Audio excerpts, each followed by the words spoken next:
Hope, love, pride. Presented by Waymo. And as we celebrate Pride Month, we look back at how one of our very own KPIX 5 anchors and reporters broke new ground and put a personal face to a public health crisis. Good evening. I'm Ryan Yamamoto. And I'm Sarah Donchi. The road to Pride is long and at times treacherous. 41 years ago, the journey included news of a mysterious illness that spread primarily within the gay community. KPIX 5 anchor Alan Martin joins us.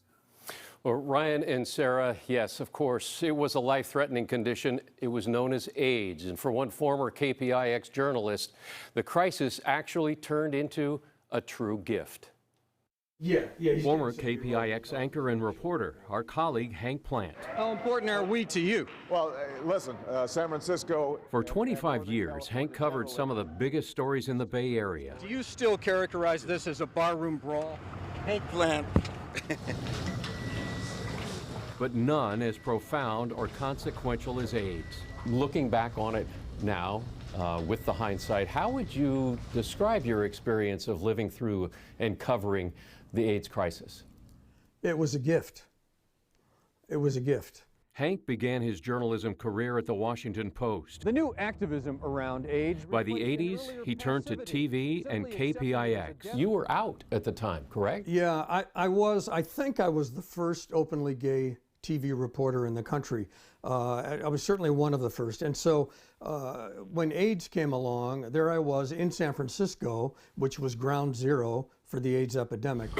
In the early years of AIDS, there was no cure or effective treatment, but there was plenty of fear, stigma, and suffering. These were my friends who were dying. When the epidemic began, Ronald Reagan was president. His administration failed to aggressively address the public health threat. At one point, Mayor Dianne Feinstein's AIDS budget for the city of San Francisco was bigger than President Reagan's AIDS budget was for the entire United States.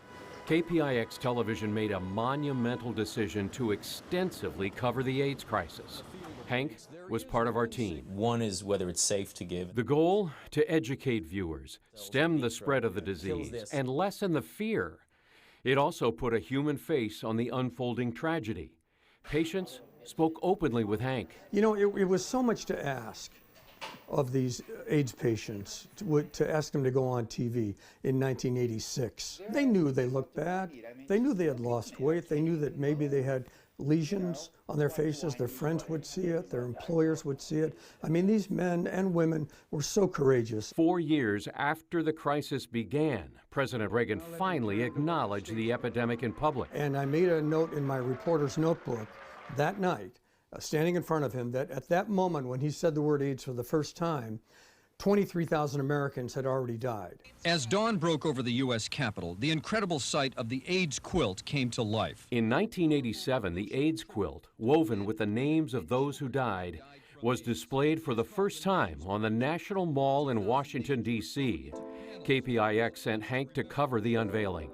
I have to tell you, I cried. I got there at sunrise with my photographer, Peter Hobie. We stood at the edge and watched it unfold, and I was supposed to be doing a TV news story, and I just started weeping because you could see the names unfolding right in front of us.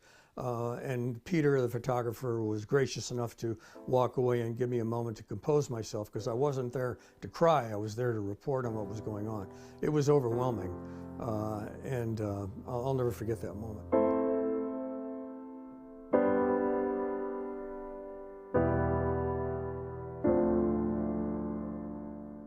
Over the years, Hank won awards for his AIDS reporting, including a Peabody and several Emmys.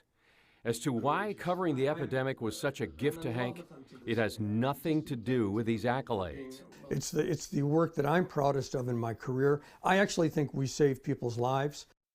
That is absolutely the truth. Now, Hank broke many stories about AIDS, including the insurance industry's redlining of heavily gay neighborhoods, as well as actually denying insurance to those who held certain types of jobs, such as a hairdresser or interior designer. Ryan? All right, thank you very much, Alan. And you can see all of our Pride reporting in the special section on the KPIX5.com homepage.